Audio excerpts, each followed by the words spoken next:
Ladies and gentlemen, welcome to Ringside Wrestling Entertainment. This is Joel Perez here, and of course, we are talking your weekly episodic news show. This is Behind the Mic, and it is Behind the Mic episode number 61. We're going to be talking everything right here on Behind the Mic having to do with the news in the WWE world, and we have a lot of news to talk about right here on Behind the Mic episode number 61 because, of course, this is the aftermath, all the news coming out of WrestleMania 34, everything regarding the future of the WWE as we go forward. That means, what's the deal with Brock Lesnar? What's the deal with Roman Reigns? What's the deal with the greatest Royal Rumble in Saudi Arabia? What's the deal with the Superstar Shakeup? What's the deal with Asuka losing her undefeated streak? We're going to be talking all of that right here on Behind the Mic. It's going to be super exciting stuff, and it's going to be a long talk and a lot of rants because, like you all know, if you do go back and watch my WrestleMania 34 review, which if you haven't at this point, I don't know what you're waiting for, best WrestleMania 34 review out there, I guarantee it, over an hour talking the biggest show of the year, and we go on a lot of rants. I was not a big fan of WrestleMania 34. Go make sure and check out why. We talk about WrestleMania 34 just one Sunday ago from this very day. We're talking WrestleMania 34. 1 week ago, the review was uploaded. Make sure to go check it out yourselves, as well as the Monday Night Raws and Smackdown Lives after WrestleMania. Of course, those are the two biggest Raws and Smackdowns of the year, so make sure to go check out Raw after Mania and Smackdown after Mania. We saw a lot of debuts, we saw a lot of call-ups, we saw a lot of returns. Make sure to go check it out right there on the Ringside Wrestling YouTube channel right now, so make sure not to miss it. And I know you're going to enjoy that content. I know you're going to enjoy what you're hearing right now on the Ringside Wrestling YouTube channel, so of course, make sure to subscribe to the Ringside Wrestling YouTube channel. Just like I don't know what you're waiting for if you haven't checked out WrestleMania 34. I don't know what you're waiting for if you have not subscribed to the to the Ringside Wrestling YouTube channel. There you go. Make sure to subscribe to the Ringside Wrestling YouTube channel. And of course, click on that notification bell so you get all those videos. You know, YouTube likes to be a little bit picky when it comes to putting all the videos in your subscription box. To guarantee that you get all this delicious content, make sure to click on that notification bell. You'll be notified straight to your mobile device, as well as to click on that like button or dislike button if you do not like what you're hearing here. If you don't like me, if you think I'm a clown, make sure to tell me in the comment section below, because of course I would love to hear what you guys are thinking, because your opinion is just as important as mine. So for now, ladies and gentlemen, we're going to go into talking everything on this show, and of course, so much more. So for now, we're going to go straight into the news stories. And of course, we have to start off here on Behind the Mic with the big dog, because of course, if you don't start off talking about Roman Reigns, I mean, realistically, are you doing things right? Are you doing things right? You got to start off with that weekly rant on Roman Reigns. It's quite ridiculous how much content we have here on the Ringside Wrestling YouTube channel just talking about Roman Reigns. But he is a big topic of discussion, and if you refrain from talking about him, if you talk positive about Roman Reigns, I definitely want to have a conversation with you. I want to know what's going through your mind, but that's just my opinion. We start off here talking about the real reason that Vince McMahon changed his mind about Roman Reigns holding that big red belt. He's the big red dog. Clifford the big red dog. Ring any bells, anybody? Anyways, we're talking why Vince McMahon changed his mind about Roman Reigns holding the Universal Championship. Of course, at WrestleMania 34, Brock Lesnar was the one that came out victorious, which I was shocked when I saw that. So we're going to, of course, read the article to you guys like we always do right here on Behind the Mic, and we will move on talking and I will give you my opinion on that. Heading into WrestleMania 34, the WWE Universe wasn't thrilled with the idea of Roman Reigns winning the WWE Universal Championship, but a lot of fans knew there was nothing they could do about it because that's what Vince McMahon wanted. However, most fans were shocked, including me, when Brock Lesnar defeated Roman Reigns on the grandest stage of them all, and have been wondering, what made Vince McMahon change his mind? According to a report from Cage Side Seats, Roman Reigns' title win was canceled because he wasn't getting the reaction from the WWE Universe that Vince wanted to see. With Lesnar re-signing with the company, it became clear that Brock retaining the championship at WrestleMania was the right decision. Now the plan is for the Beast Incarnate to eventually defend the Universal title against Bobby Lashley at SummerSlam. It's being reported by Raja that Vince McMahon isn't abandoning Roman's push as the top babyface after his loss to Lesnar on Sunday night. WWE officials are hoping the loss will give more meaning to his title win when it does happen. Wade Keller of PW Torch is speculating that Reigns will win the Universal title from the Beast as soon as the upcoming Greatest Royal Rumble event in Saudi Arabia later this month. At WrestleMania, the crowd inside the Superdome turned on the match between Lesnar and Reigns, as they should have, and we'll talk about that.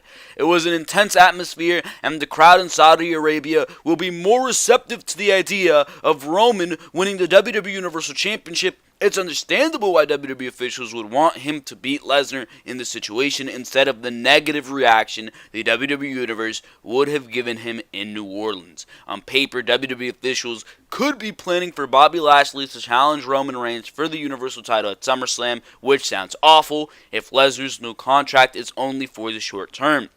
The next step depends on what the powers that be have planned for Brock Lesnar and Roman Reigns in Saudi Arabia on April 27th.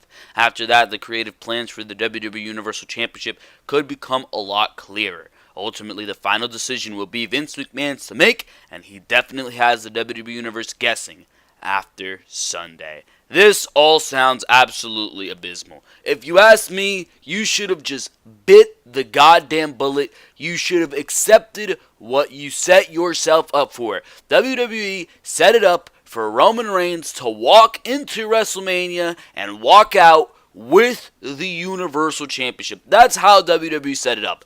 They decided to hold back on that because of their own selfish desires. Now we gotta continue to see this title held hostage by Brock Lesnar, and we don't know when this is going to end, except that we do know that when this is going to end. This is ending at the Greatest Royal Rumble in Saudi Arabia, no doubt about it. I do think a portion of me believes that Brock Lesnar, and we're going to discuss the length of Brock Lesnar's contract. That's the big question mark here. Because you know WWE wants to do that big money match with Brock Lesnar and Bobby Lashley at SummerSlam. But the question is, does that matchup need to be for the Universal Championship? I'm not sure. So the only reason that I am torn here is because you think that WWE wants to go for Brock Lesnar and Bobby Lashley, and wouldn't they want to have the title on Brock Lesnar? But they've spent so much time. They have spent so much goddamn time building Roman Reigns up for that Universal Championship. Do you mean to tell me?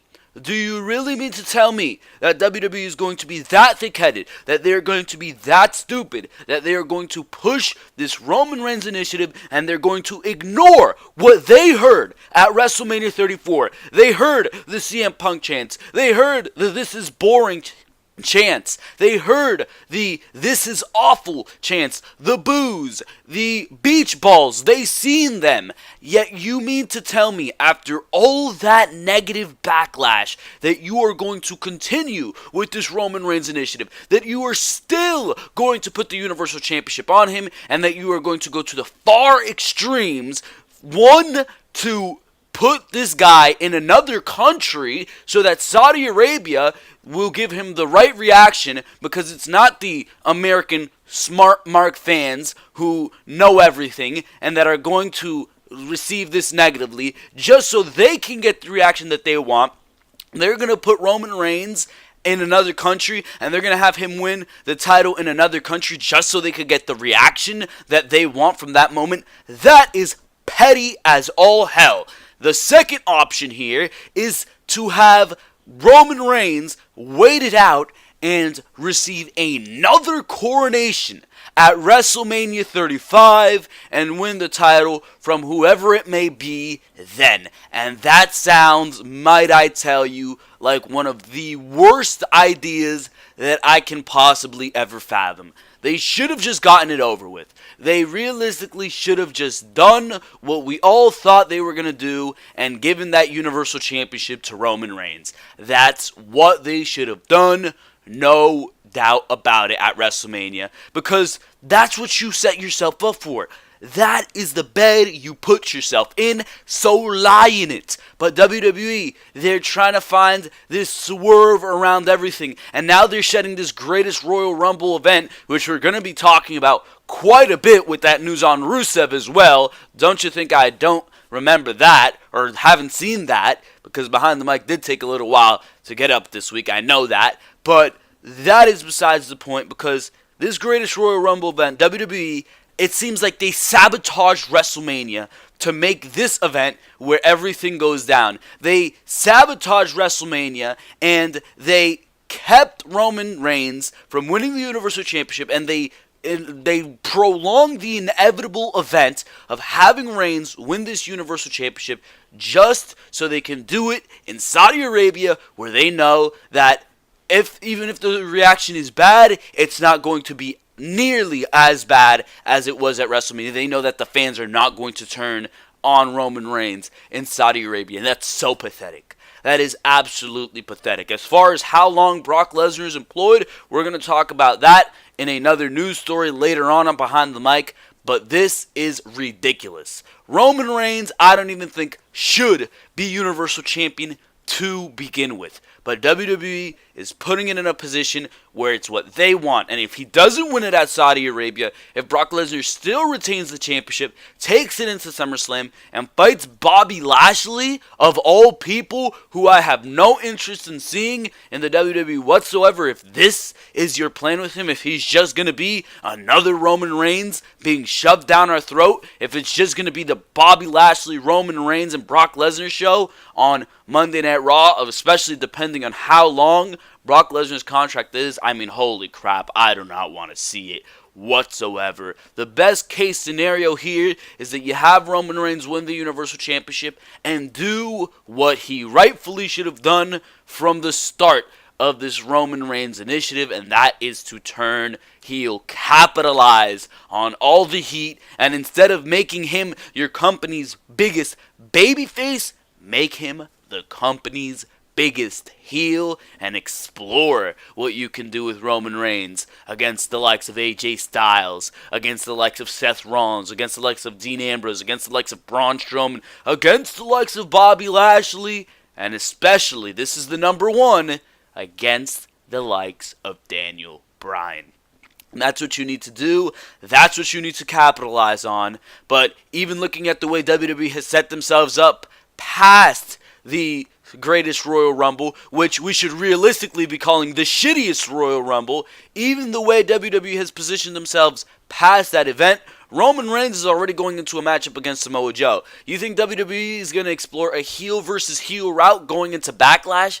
I don't think so. WWE has set up their bed, and now we must lie on it, and it's to the chagrin of us, the fans, the people who spend their hard-earned money to go see these shows, to have to deal with these goddamn bullshit decisions that WWE comes up with, and it's ridiculous. It is absolutely ridiculous, but I mean, that's just the first plane on this canvas. That's just the first layer of this shitty-ass cake, and I hate it. I absolutely hate it, but we can't spend the whole video talking about Roman Reigns. I know I can go on and on and on and just talk about how terrible the situation is, but for now, we move on here, and we move on to the talks of the Superstar Shakeup. Now, this is one of the most interesting situations that we have going into tomorrow night on Monday Night Raw and this Tuesday on Smackdown Live, because WWE has positioned the Superstar Shakeup, and I just want to talk about this before we read the news article, just talking about how everything's going to be laid out. I think WWE has positioned the Superstar Shakeup absolutely shittily, and I wanted to do a video on this earlier in the week. I just didn't have time to do so. So unfortunately, we had to cover it here all the way on Sunday on Behind the Mic. But realistically, I think this is absolutely shitty the way WWE has handled this superstar shakeup. And if you're watching this video on Monday or on Tuesday, just skip ahead to whatever time it is. Probably by the 25-minute mark, we should be talking about something else. But this is the superstar shakeup that WWE has lined up for us. It's 2 weeks after WrestleMania, pretty much. 2 Mondays after WrestleMania, they have lined this up. This 2-day event, superstar shakeup. This is absolutely ridiculous the way WWE has positioned this. And it's ridiculous for one reason and one reason only. And that reason is that you literally have 2 events.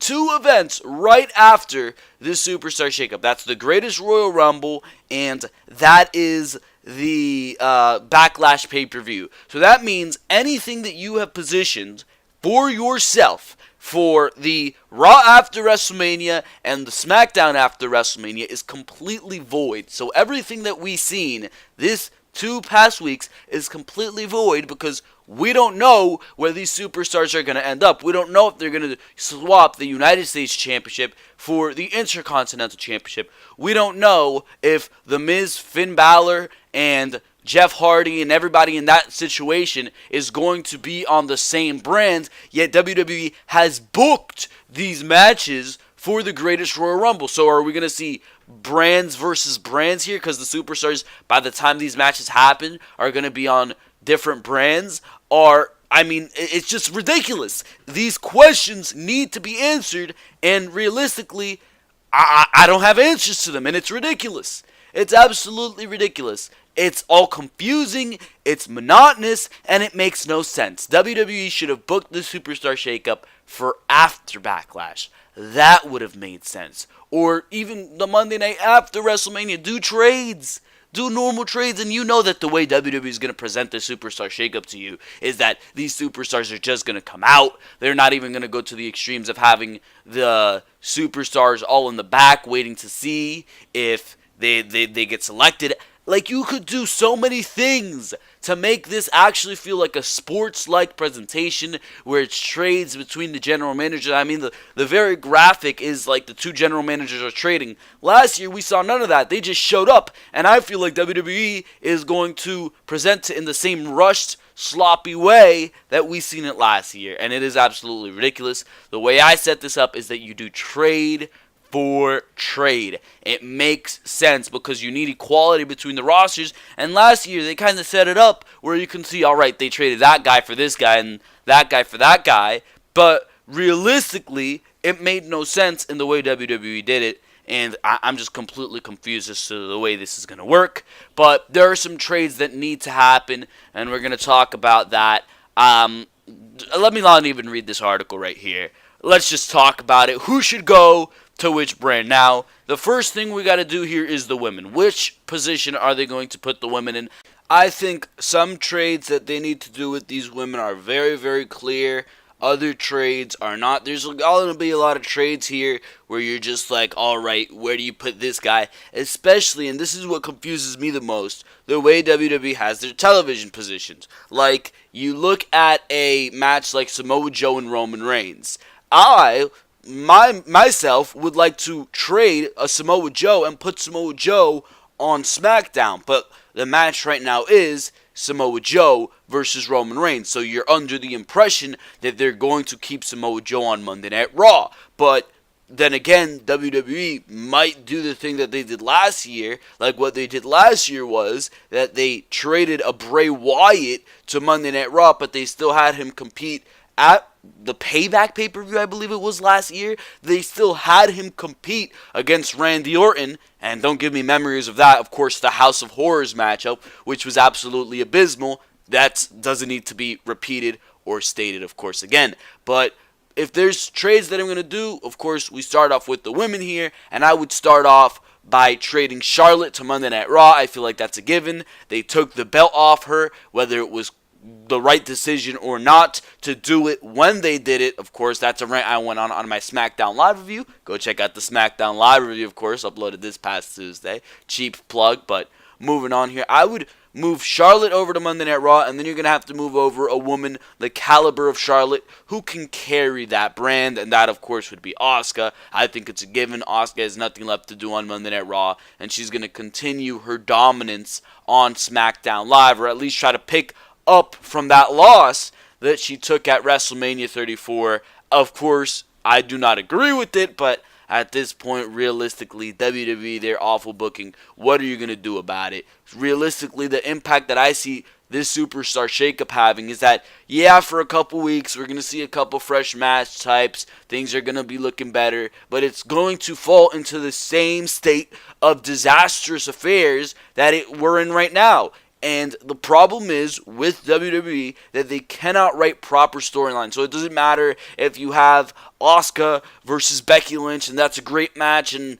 oh my god, it's going to be so amazing in the ring, because whatever you see in the ring is immediately going to be offset, and it's immediately going to be deflated by the fact that WWE is writing god-awful television that makes zero sense. So realistically, you're in a shitty situation no matter what, and it just comes across as ridiculous. But to continue running off through trades here, I'm not sure what else they would do with the women.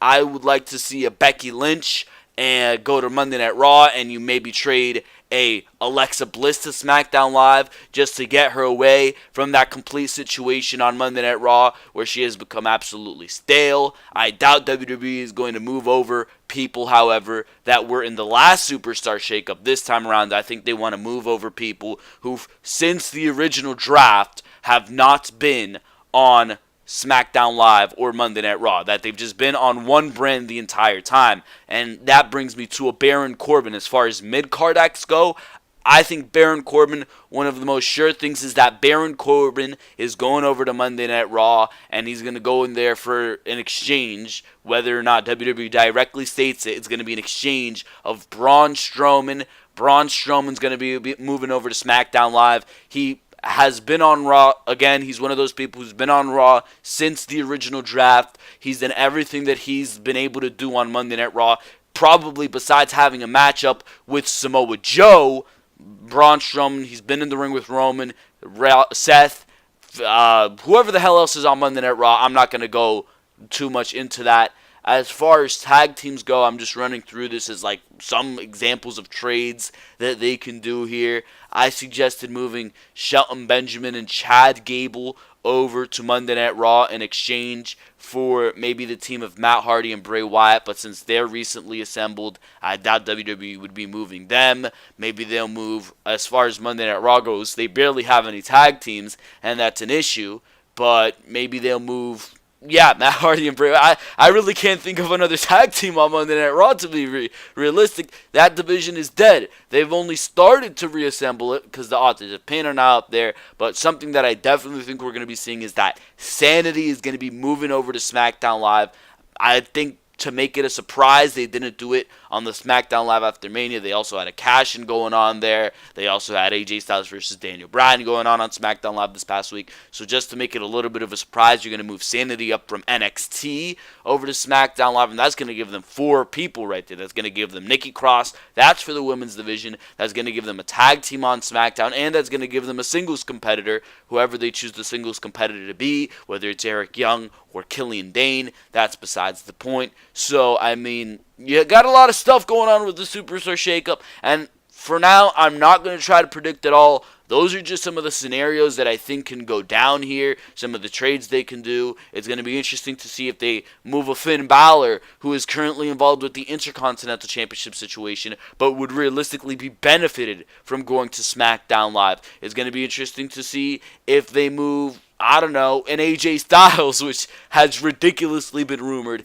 even though he is the WWE Champion on the SmackDown Live brand. It's going to be interesting to see if they move the Usos over, which has been heavily rumored. So there's a lot of things going on with the Superstar Shakeup, and for that reason alone, Monday Night Raw and SmackDown this week are going to be exciting, but like I said, I think it's going to be offset as time goes on by the fact that WWE does not know how to write proper storyline, and that is the issue at hand. But for now, that's my thoughts on the Superstar Shakeup. A lot of things don't make sense. Just the timing of this superstar shakeup completely makes no sense. They should have done it after Backlash, but what are you going to do about that? This is a sad state of affairs the way WWE has positioned it, but hopefully they can make the best of it. It's just going to be time that will tell us the story. So for now, let's move on here to the next news story right here on Behind the Mic.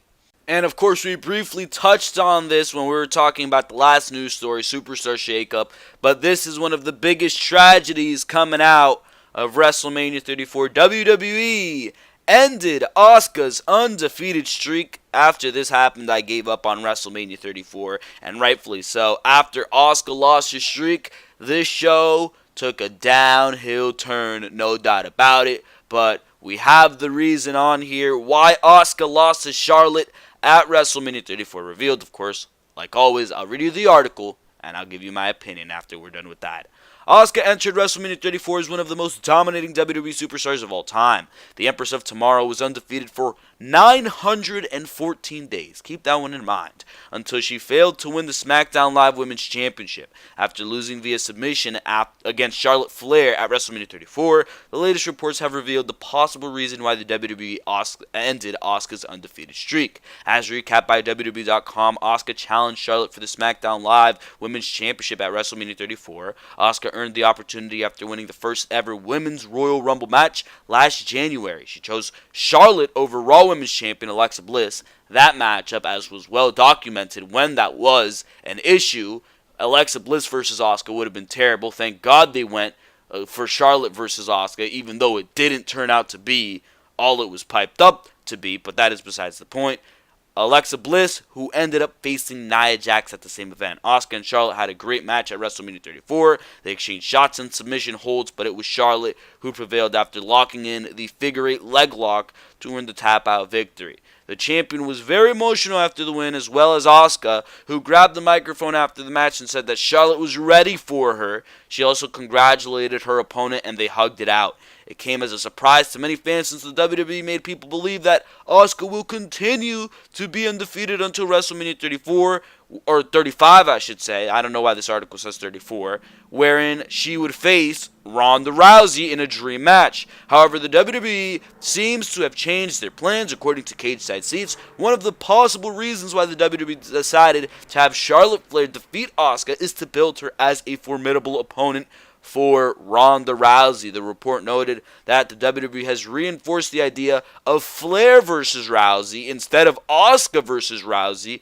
as the main event of WrestleMania 35 in New Jersey at the MetLife Stadium. Flair versus Rousey was rumored to be happening at WrestleMania 34 as it was teased around Survivor Series. However, the WWE changed course as Asuka faced Charlotte while Ronda went on to team with Kurt Angle to defeat Stephanie McMahon and Triple H. Rousey had an amazing showing in her debut match as she showcased an immense potential. Rowdy exceeded expectations as she silenced her doubters with an unforgettable performance. After a great WrestleMania 34 debut, the WWE has a full year to improve Rousey's character before an eventual showdown with the Queen of WWE. It should be noted that these are just purely speculative at the moment. The WWE tends to change their plans on a regular basis, but one thing is for sure. Ronda Rousey versus Charlotte Flair will finally happen, and fans cannot wait for it. If you ask me, I would rather see Asuka versus Charlotte, but when it comes to business, I understand why WWE would want to go for Charlotte versus Ronda. When it comes to that, I understand. And I'm not going to complain about it because there's nothing to complain about. WWE wants to make money. Ronda versus Charlotte is money. But it is debatable, and that's what I'm going to sit here and do. I'm going to debate to you why Asuka versus Rousey was a better choice to go with, and you could have still done Charlotte versus Ronda in the process, because here's the bottom line. Ronda versus Charlotte, one, did not have to be for the championship, and two, if it was going to be for a championship, you didn't have to sacrifice Asuka's streak to get to that. And this Money in the Bank cash-in that we seen from Carmella this past Tuesday on Charlotte was complete evidence of that. It was complete evidence of that because you could have easily had Carmella cash in on Charlotte at WrestleMania and pinned Charlotte for the Women's Championship, made the Asuka versus Charlotte match a triple threat like we seen 3 years prior at WrestleMania 31 where Seth Rollins cashed in his Money in the Bank contract. You could have had Carmella reinstate the same triple threat rules, and you could have kept Asuka's streak intact. You could have took the title away from Charlotte and kept her looking legitimate in the process like you were able to do on SmackDown Live, and you could have moved Charlotte over to Monday Night Raw as the plan is going to be tomorrow night, which is clear. Charlotte's going to show up on Raw after losing the SmackDown Women's Championship. Carmella's your SmackDown Women's Champion. Asuka could have came in and took the title from her on SmackDown Live either way, which is probably the plan, and you could have still moved Charlotte over to Raw, have her win the Women's Championship, and go along with Ronda versus Charlotte at SummerSlam, or even if you could have done it at WrestleMania 35 and made that your main event, and you could have had Ronda versus Asuka at Survivor Series, maybe a champion versus champion affair. There were ways that you could have worked around this. You didn't have to take the streak away from Asuka. You could have still gone and had Charlotte versus Ronda, and you did not have to sacrifice Asuka's undefeated streak. Because here's my argument. The bottom line is Asuka's undefeated streak was the most special thing about Asuka. That is what set Asuka apart from every other women's competitor on that brand. Okay, she's fantastic in the ring, but you know that she doesn't have that promo skill to lead her along. That's where Asuka's crippled right there. But this undefeated streak, it keeps it simple. It gives her that catchphrase of nobody is ready for Asuka. Now, somebody is ready for Asuka. Charlotte was ready for Asuka. And you know damn well that WWE, once the wrestler acquires one loss, once the wrestler with the undefeated streak acquires one loss, they have no problem keeping that wrestler taking consistent losses. You saw it with Rusev. He went undefeated for nearly a year. After he lost that United States Championship to John Cena, he took loss after loss after loss, and the way WWE handled it right after the matchup at WrestleMania, you had Asuka come out and say, well, Charlotte, you were ready for me, and she hugged her. Realistically, we should have seen Asuka been completely infuriated, and we should have seen Asuka hit Charlotte with a couple moves and walked out of WrestleMania 34 as a heel, and have Asuka go on this crazy ass run where she's just murdering everybody in that goddamn ring. Imagine that, a redemption storyline to her losing the streak. You could still go with that, but it's not going to have the impact. There were so many other things that you could have done to keep that streak intact, keep one of the most special things on your roster intact, and at the same time keep one of the other special things that you're building to in Ronda versus Charlotte intact as well. Nothing needed to be compromised here. WWE, it's clear, okay, you're going with Charlotte as the main woman, and I'm not necessarily against that because Charlotte isn't in the same caliber as Roman Reigns, where there's like 10 other women wrestlers that are better than Charlotte, but WWE just wants to put Charlotte in the forefront. Charlotte actually is good in the ring. Charlotte is passable. As much as she sounds like a robot, she is good on the mic. She is legitimate for the women's division. Charlotte is legitimate in that aspect, so it does make sense to have her go against Ronda. Even then, I would argue, just in a fundamental aspect, that Ronda versus Asuka is the better matchup. But if this is what you want to go with, whatever. My argument is you didn't have to give up the streak. Losing the streak was completely unnecessary, and I think WWE failed in that aspect. But for now, ladies and gentlemen, that is the news. WWE ended the streak in order to give us Charlotte versus Ronda, which I feel like makes no sense because Charlotte has lost before. It has not hurt her. She just lost her championship this past Tuesday on SmackDown. Yet even then, you decide to give her the streak. For what? If you even wanted to give Charlotte the streak down the line, alright, give her the streak. But so soon, at WrestleMania, instead of letting that streak get to an illustrious 1,000 days, you gotta be kidding me, bro. This came across as rushed and ridiculous. And for everybody saying that that match was great, no, it wasn't great. It was good. It was getting to great. But the matchup went 13 minutes, not 25. So that's my issue there. That's what I think about that. For now, we move on here to the next news story right here on Behind the Mic. We move on here to a news story that can quickly become disastrous for the WWE, and that can quickly become one of those things that just makes absolutely no sense, and it just becomes one of those situations where WWE once again is hindering their talent, and it has to do with Rusev.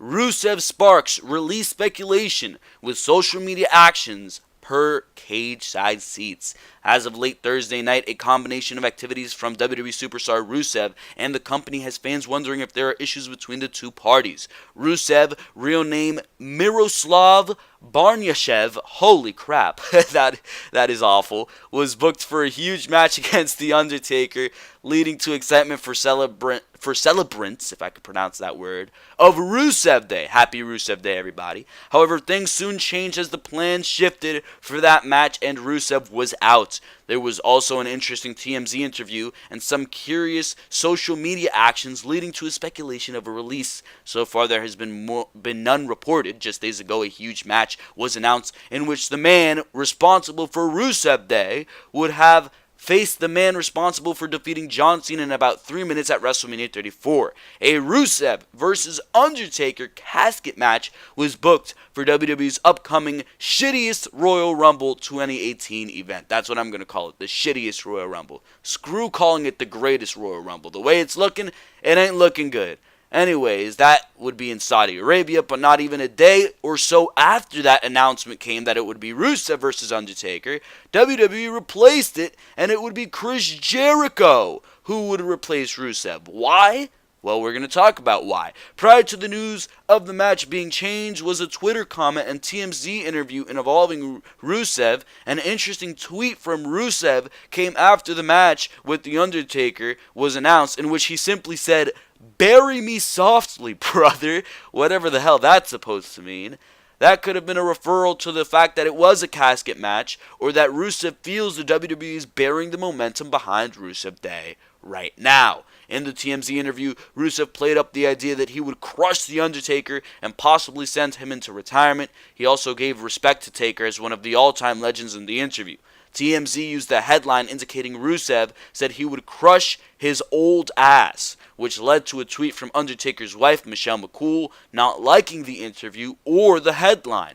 All of that has led to speculation that something is up between Rusev and WWE. As Cage Side Seats reported on Thursday night, Rusev has now been removed he's now removed all references to WWE from his social media profiles. In addition, he changed up his Twitter profile. His most recent tweet is also cryptic, as it says, "Life is life. It will be Rusev Day somewhere." As of this report, there's no official word of a release from WWE or any reports that Rusev has been released from the company. Wrestling Observer Newsletter's Dave Meltzer also replied to a fan tweet last night asking if Rusev was released. Meltzer responded with a simple no. Fans saw Rusev compete on the grandest stage of them all in the United States Championship Fatal 4-Way match. Heading into the match, Randy Orton was holding the title. Many fans and some odds makers believe that Rusev would leave New Orleans as the new champion based on how popular Rusev Day has been with the fans. However, Jinder Mahal won the match and is now the U.S. champion. And may I just mention how WWE added salt to that wound. Jinder Mahal, to become the new United States champion in that Fatal 4-Way, pinned Rusev. Anyways, Rusev would go on to lose a triple threat match to become number one contender for the U.S. title on this past week's SmackDown Live. Instead, Randy Orton claimed the win over Rusev and Bobby Roode. Now Orton will take on Jinder Mahal at the next SmackDown pay-per-view, Backlash 2018. All of the recent happenings seem mysterious based on the quick removal from the match against The Undertaker, the TMZ interview, the social media removals, and the fact that there have been rumors in the past that Rusev wasn't happy with the company. His push has been lacking, especially with how much the fans chant for him. Still, as of right now, fans are still hopeful that Rusev they will continue within the WWE and gets the push he rightfully deserves. And I am of the ones who want Rusev to get his fair due in the WWE. It makes absolutely no sense for WWE not to capitalize on Rusev. It makes no sense for WWE to grant Rusev a release. It just, like, why would you do that? He is the top selling merchandise right now on WWE. Those Rusev Day calendars and those Rusev Day t-shirts, they are the top selling merchandise right now on WWE Shop. Why would you let that go? Why would you not take advantage of that? It just makes no sense to me. That part of it makes it seem like this is a storyline, that WWE is doing this to Rusev, or that this is just a big joke. WWE is playing this big joke. Why would you announce Rusev for a casket match against The Undertaker? What do you do when you're in a casket? You get buried. Is this a metaphorical joke by the WWE trying to insinuate that they're going to bury Rusev? Is that the joke here? Because that definitely sounds like something that WWE would find funny. That sounds something that Vince McMahon would find funny. He'd be like, well, they think we're burying him. Well, let's actually bury him. Ha ha ha. That sounds like something they would do, ridiculously enough. It really, really does. And realistically, the way they're portraying him on television, like the article mentioned, hasn't been the best either. You put him in the United States Championship Fatal 4-Way just to take the pin against the guy we least wanted to see walk out of that Fatal 4-Way at WrestleMania as the winner, the modern day failure Raha, Jinder Mahal. Then you have him go on Smackdown Live, and instead of making him at least the number one contender against Jinder Mahal, you give that honor, or lack thereof, to Randy Orton.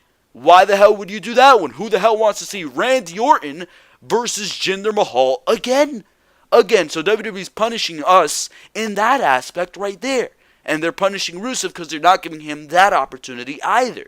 So on top of that, you put him in this casket match where you can very easily make the assumption that WWE is trying to bury Rusev just to replace him one day later with Chris Jericho. If WWE knew that they were going to replace Rusev with Chris Jericho, which I'm sure they did, I'm sure that they didn't just wake up the next morning and say, you know what, I don't want Rusev in the matchup anymore, replace him with Chris Jericho. I'm sure they knew that they were going to replace him with Chris Jericho. There's no valid reason that you put Rusev in this matchup and just took him out the next day if it was going to be a joke. There are people saying that, yeah, they shouldn't be complaining about Rusev being put in the casket match. He gets the honor of working with The Undertaker. And you know what? I agree with that. Being put in the ring with The Undertaker is a huge honor. I know I'd love to step in the ring with The Undertaker. I know anybody that's in that WWE locker room would love to step in the ring with The Undertaker. And they feel that Rusev is maybe displaying his frustrations on social media, and maybe that's why WWE took him out of the matchup. Now, I wouldn't understand that, because Rusev has the right to be frustrated. We all have the right to be frustrated at WWE for not pushing Rusev. Rusev has made money for the WWE. He has gotten over. The reactions he gets are undeniably fantastic. He is the second most over personality on WWE's rosters, whether it's Raw or SmackDown, right after Daniel Bryan. He is the top. He gets the best reactions, does Rusev. So why wouldn't WWE give him the United States Championship? Why wouldn't WWE, at the very least, make him number one contender to the United States Championship? I would understand if Rusev said, you know what, I'm tired of this garbage booking, and I want out. So I understand the frustrations there. But at the same time, I understand where it is an honor if you're being put in a matchup with The Undertaker, and you shouldn't disrespect that honor. So what the situation is here, I don't know. Is Rusev released? I don't know. Is this just a storyline? I don't know. Again, this is another one of those wait and see situations. What I'm leaning towards is that this is all a storyline and that WWE's maybe told Rusev to tweet this out and that maybe this is going to be a situation where they move Rusev over to Monday Night Raw.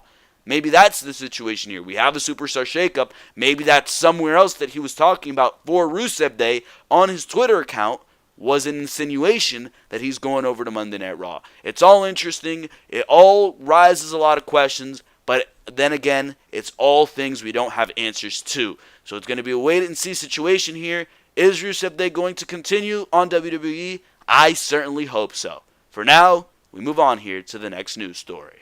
We move on here to talking about this Brock Lesnar situation as far as how long Brock Lesnar's WWE contract is. And this is very interesting.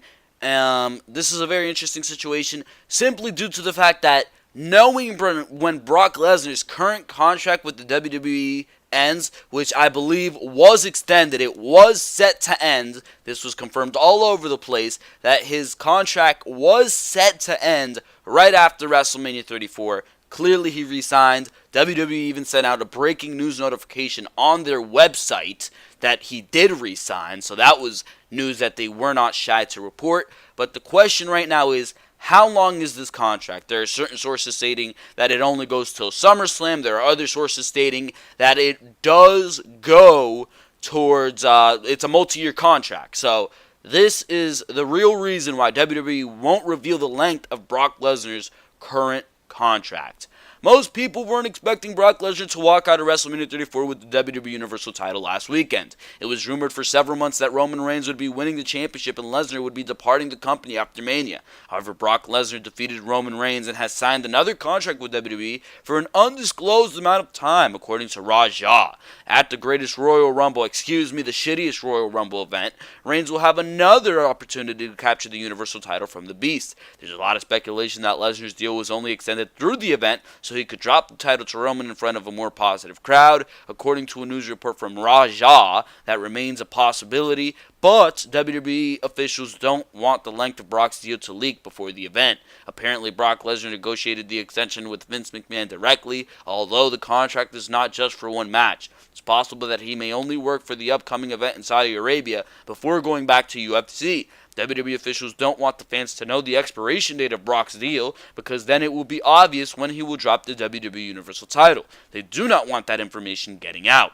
Heading in to New Orleans, most people expected Lesnar to be finished after WrestleMania because it had been rumored for months that his contract was expiring after the show. WWE officials are trying to avoid a repeat of that situation because it's still possible for him to return after the shittiest Royal Rumble. But it would be a more of a surprise since most people will believe he's heading back to UFC. It's been rumored that WWE officials are planning for the Beast to face Bobby Lashley at SummerSlam in a few months. Brock still needs to wait at least 6 months before he can fight in the Octagon again because he needs to re-enter the USADA testing pool. However, it seems both companies are willing to share Lesnar going forward, but WWE officials are keeping most information about his future with the company close to the chest until after the Greatest Royal Rumble. If Brock drops the title, that could be the end of the line. So there's that. We don't know. That's the situation here. There's no telling how long Brock Lesnar's contract is, and it's smart. But it's a smart move by WWE's part to keep that secret because we did all assume that Brock Lesnar's contract was finished after WrestleMania 34 and that he wouldn't re-sign. My personal belief is that this is a short contract extension. It's either a very short contract extension that only works the date of the Greatest Royal Rumble, or it's a multi-year contract extension that does allow him to wrestle in the UFC or fight in the UFC at the same time that he's wrestling with the WWE. So that's my belief right there. I'm not sure what WWE is going to do as far as that goes. I know they want to do the matchup with Bobby Lashley. I know they want to get that title on Roman Reigns. The question is, how the hell long is this Universal title reign going to go? There are some idiots out there stating that WWE wants Brock Lesnar's Universal Championship reign to eclipse the modern title reign that CM Punk holds, and it's like 400 days, however the hell long CM Punk's monstrous reign was in like 2012, 2011-ish. However long that reign was, they want Brock Lesnar to eclipse it. That just is completely ridiculous because Brock Lesnar is holding a completely different title. Brock Lesnar is holding the Universal Championship. The title CM Punk held was the WWE Championship, which is currently in the hands of AJ Styles. So, unless they're going to have Brock Lesnar win the WWE Championship and have him do it with that, there's no need to have Brock Lesnar hold that Universal Championship for however long it may be, because it doesn't matter if he eclipsed the reign of CM Punk or not with the Universal Championship, because it's not the same goddamn title. But that is besides the point. Because I don't know how long Brock Lesnar's contract is, and the only people who know that are Vince McMahon, the only people who know that are Brock Lesnar, and probably Paul Heyman, and realistically, only time will tell how long Brock Lesnar will be in the WWE. When he's done, we will know that he is done. At this point, I really don't care if Brock Lesnar is in the WWE or not, because realistically, when Brock Lesnar shows up and wrestles, what does he do? It's either he's going to wrestle, and when he does decide to wrestle, he puts on a good matchup. We saw that at the Survivor Series with AJ Styles. He worked his ass off, he sold his ass off, and we saw an amazing affair. When he doesn't decide to show up and work, when he decides to be lazy and decides to put on something not worthy of what we know he's capable of, we get to situations that we've seen this past year with Samoa Joe and with Braun Strowman, and those matches were subpar at best. So hopefully Brock Lesnar comes with his game on. I mean, I don't know how long he is going to be signed, and if he is going to be signed, imagine if he does sign that multi-year contract, if that is the situation we're in right now, what the hell are we going to be seeing from Brock Lesnar in the UFC? Doing what? He's going to have to go through training camps, he's going to be trying to fight in the UFC, and that's going to interfere with what he's doing with the WWE. I mean, you heard rumors of Brock Lesnar not performing at the best of his ability back when he was going into WrestleMania 32 against Dean Ambrose, because he knew that he was going to be fighting in the UFC in the summer, and he didn't want to risk potential injury in that matchup with Dean Ambrose, which was like a TLC matchup or no holds barred or whatever the hell that was, where they were just going to throw chairs at each other and shit. Dean Ambrose, everything he wanted to do was shot down by Lesnar because Lesnar was too lazy to do it, because he didn't want to risk getting hurt at the hands of the weapons, because he knew he was going to fight in UFC. Is he going to be doing that same thing with whatever program he's going into with the WWE? Is that going to be the case here? Because that sounds awful. And Brock Lesnar already shows up most of the time and doesn't want to do what he realistically can do, and that is wrestle, and that is put on amazing programs. So hopefully we see a better Brock Lesnar. I'm not sure that we will, but only time will tell. That's the case with most of these stories, and that's what I'm thinking here as well. For now, we move on to the next and final news story right here on Behind the Mic. And of course, this final news story has to do with John Cena being beaten by The Undertaker in less than 3 minutes at WrestleMania 34. We now have the reason why that is the case right here on Behind the Mic episode number 61. Honestly, my reaction to this was a laugh, because WWE, they spent so much of their time building this up, and realistically it ended in 3 minutes. Are you kidding me? I laughed because I literally, seconds before the pinfall happened, theorized. Imagine if this matchup finished with in 3 minutes or whatever the hell it was at that point, and that's exactly what happened. Anyways, WWE officials made the non-traditional decision to not officially announce or advertise John Cena versus The Undertaker for WrestleMania 34. Most people knew the match would happen, but it came as a big surprise for many fans watching the event. However, everyone was shocked when John Cena versus the Dead Man was essentially a squash match that lasted less than 3 minutes, and some people were left very disappointed. Following WrestleMania 34, former WWE superstar Taz discussed the match on his podcast, Body Slams and Beyond, and speculated that Undertaker's health is what kept the dream match so short. According to a report from the Wrestling Observer, the reason why WWE officials did not advertise Cena versus Undertaker was to ensure that the expectations for the bout would be low and most fans would not expect a full match. Taz was right about The Undertaker's health being an issue. Apparently he was cleared, and this matchup with John Cena was approved by WWE officials months ago, but it was obvious that Deadman wasn't capable of wrestling a full match, and it was decided that a short squash match was the best option. Some fans are still unhappy with the result, but it's hard to be upset with the match that the company did not actually advertise. It was announced this week that The Undertaker will wrestle in a casket match against Chris Jericho at the shittiest Royal Rumble event.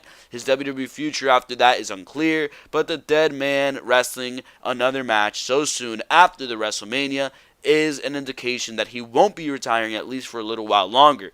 The odds are extremely likely that The Undertaker will wrestle again on the grandest stage of them all in New York next year at WrestleMania 35. On paper, the WWE Universe could become critical of The Undertaker's squash matches if they continue to happen against top WWE superstars like John Cena. It's unclear if the Phenom will be capable of working a full match again, but it seems WWE officials are looking for creative ways to keep the dead man's career going, regardless of what the future holds. John Cena and The Undertaker made history last weekend. It's a testament to their star power that they needed less than 3 minutes to steal the show. Now, I don't know how I feel about this because realistically, you have announced another matchup for The Undertaker against Chris Jericho. It was originally Rusev, as we mentioned, but you've announced another matchup for The Undertaker against Chris Jericho. So you mean to tell me that this matchup against John Cena was made 3 minutes because of The Undertaker's health, but another matchup has already been announced for The Undertaker? I realistically don't understand that. Is the match with Chris Jericho at the shittiest Royal Rumble going to be 3 minutes again? I don't understand that, and I don't know how much I necessarily believe that. Now, I know, this is what I know. I don't want to see The Undertaker in a 20 to 25 minute matchup because we've seen the result of that against Roman Reigns at the WrestleMania 33 pay-per-view in 2017. We all thought that was going to be The Undertaker's last match. Now, at this point, we know that it's not. So, I don't know how long this is going to go, where we're just going to see The Undertaker squash match.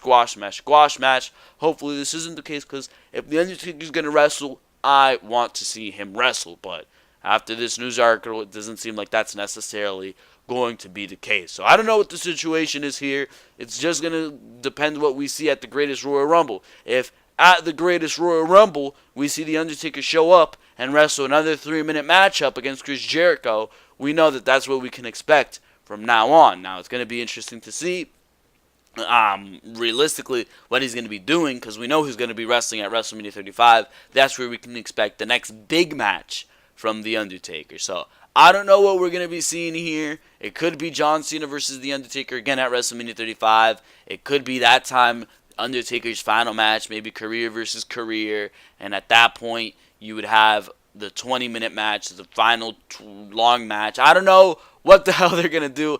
I'm honestly confused as to what The Undertaker's health is, because you've announced another match for him. So what is he going to do against Chris Jericho in that casket match? Maybe that's why Rusev didn't want to partake in it, because it was a 3 minute squash match, and he said, you know what, I don't want to be squashed by The Undertaker in 3 minutes. So they said, you know what, we know somebody who will. Chris Jericho, he's a legend, he doesn't care, he'll do it, he'll do the job. So that's exactly what Chris Jericho did, and that's what we're going to see at the Greatest Royal Rumble. Maybe that's the situation. I don't know. All I know is that I'm just glad The Undertaker's still wrestling. I mean, he's a big part of my childhood. He's a big part of everybody's childhood at this point in time. And it's just great to see The Undertaker hanging around, whether it's by 3 minute squash match or not. But realistically, one day The Undertaker's career is going to come to an end. It's at the point where Undertaker has stopped going to that fountain of youth and just getting this amazing matches left and right like he was doing a couple years ago. At this point, the age is starting to show. And at this point, The Undertaker is at the point where you even watch the WWE 24 special and he can't necessarily walk the way everybody else does. It's a 25-year career at this point. I say you should, at this point, leave well enough alone.